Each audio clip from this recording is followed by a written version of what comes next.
हम सबके लिए तैयार हैं। अब कोई जाता चाहता कि हमारे वो रास्ते में जा रहा है और उसको फ़ोन आ गया उसके बेटे का, नहीं प्राइवेट में चले जाओ मैं पैसा दे दूंगा, तो अगर वो रास्ते से प्राइवेट में चला जा रहा है तो उसमें हमारी सरकार अस्पताल के अंदर से वापस नहीं अस्पताल कभी भी वो स्वतंत्र है जा सकता है, और जो कोई भी अनियमितता है हमें दीजिए, उसका जांच कराएंगे, उसमें कोई अधिकारी या कोई डॉक्टर दोषी पाया जाता है, हमसे ज़्यादा कौन यहाँ स्वास्थ्य का सेवा दूर किया होगा। शायद मैंने इतना दौड़ा किया था और जाके मैंने कई डॉक्टरों को तनख्वाह रोका, कई लोगों के खिलाफ कार्रवाई की, और सबसे हमको लगता है अगल बगल के जिले देख लीजिए उनसे बेहतर आपके यहाँ है। मंत्री जी 2024 में लोकसभा चुनाव है, पूरा विपक्ष लगभग एकजुट है, ऐसे में आप क्या मानते हैं कि यूपी में लोकसभा की क्या ये भारत में लोकतंत्र है, लोगों का तंत्र है, लोग जनता जनार्दन है, जनता भगवान है, साइनिंग अथॉरिटी है।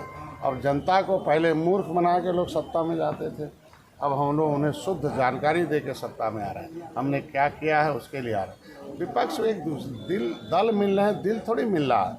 हम तो ये चाहते हैं कि एक बार 2017 में कांग्रेस जो है सपा के साथ आई थी और साफ करके गई, 100 सीट लिया था कांग्रेस ने, 300 सीट पर सपा लड़ी थी, तो साफ हो गई। उसके बाद कमर टूट गई सपा की।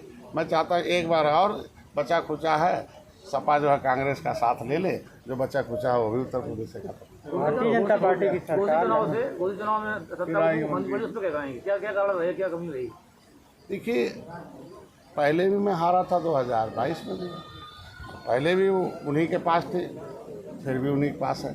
हम जीतने में नाकामयाब रहे, हारने का सवाल क्यों, हम जीतने में हमको जीत नहीं पाए, इस पर विचार करें। देश का चुनाव जो होता लोकसभा का, वो प्रधानमंत्री और उनकी नीति और राष्ट्र में हमारा पहचान सा क्या है, राष्ट्रीय नीति क्या बनती है। प्रदेश का जो चुनाव होता है वो प्रशासनिक व्यवस्था पर होता है, तो है, और कैसा हमने विकास किया, वो प्रदेश को हमने कितना आगे ले गए हैं। ये प्रदेश का चुनाव होता है जो विधानसभा का, लेकिन जो उपचुनाव होता है और उससे न सरकार बनती है न बिगड़ती है, तो लोकल चेहरे पर चुनाव होता है और लोकल चेहरा लोगों ने पसंद नहीं किया, इसलिए हम जीतने में नाकामयाब।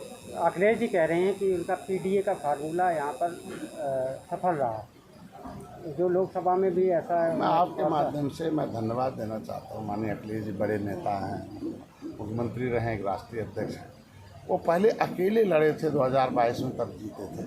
अभी वो कह रहा है ना कि हम लोग जो है इंडिया मिल के लड़ी है, तो इसका मतलब अकेले लड़े थे तो जीते थे, तो अभी सब मिल के लड़े हैं तो जीते हैं, तो इसका मतलब वो कमज़ोर हुए हैं। हम पहले अकेले भी हारे थे, दोबारा भी हारे हैं। तो मेरे कहने का मतलब है कि उसी से पता कर सकते हैं कि पीडीए के अंदर पिछड़े में हम लोग क्या हैं।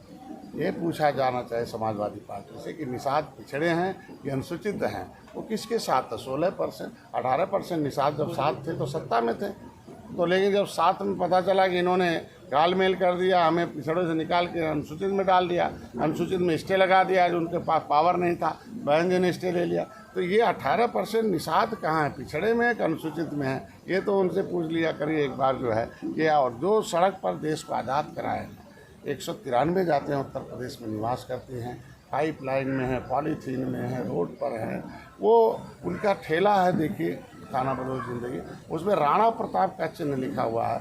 उनसे पूछो कि क्या मामला है, क्या राणा प्रताप को ढोते हैं, तो यही कहते हैं कि देश में मुगलों के खिलाफ लड़ाई लड़े थे, हमारे पुरखों ने औजार बना के राणा प्रताप को दिया था, इसलिए मुगलों ने उजाड़ दिया। ये उजड़े परिवार जो देश को आज़ाद कराने वाले हैं, वो पिछड़े हैं कि दलित हैं कि अनुसूचित हैं, सामान्य है कि कहाँ, ये तो विसंगति दूर होनी चाहिए।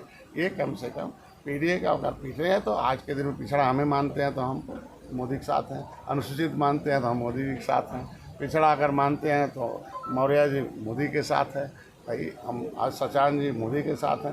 दर्जन हमको लगता है कि 50% के आसपास विधायक हमारे उत्तर प्रदेश की विधानसभा में हम पिछड़ों से आए हैं, तो किसके साथ हमारे पास हैं। आप उनके पास पूछ लीजिए कि उनके टीम में जो विधायक जीते हैं वो कितने उनमें पिछड़े हैं और कितने मुस्लिम हैं, अपने आप पता चल जाएगा किसके साथ है। आज के दिन में इसका सारा पीडीए मोदी के साथ है, पीड़ा इसी बात की है। 80 में से कितनी सीटें जीत हैं? अब देखिए लोकसभा हम लोगों ने 330 पार, एनडीए सरकार, हम लक्ष्य निर्धारित किए, सपा बसपा एक हो गई थी 2019 में। अब मैं 23 दिन पहले आया था, माननीय मोदी जी इस शर्त के साथ आया था कि त्रेता में भगवान राम ने निषाद राज को गले लगाया था, केवल रावण राज खत्म करना है, और रावण राज खत्म किया और राज्याभिषेक हुआ, तो निषाद राज को भगवान राम ने अपने कैबिनेट में बुलाया और वहाँ से कलम चला तो राम राजा। तो ये 18% आबादी निषाद होती है। नेट से निकाल लीजिए निषाद का, तो सेंसस के हिसाब से हम 18% हैं 1931 से लेकर। हम गिनती में 1961 में 70 लाख थे, इन लोगों ने गिनती करके हमें 7000 कर दिया। तो कागज़ में 7000 करने से थोड़ी है, वोट तो है ही है ना। तो आज के दिन में हम लोग 80 की 80 सीट जीतने का प्लान बनाए हैं और निश्चित रूप से सभी, कोई जाति कोई धर्म नहीं बाकी होगा जिसके लिए हम लोगों ने काम नहीं किया।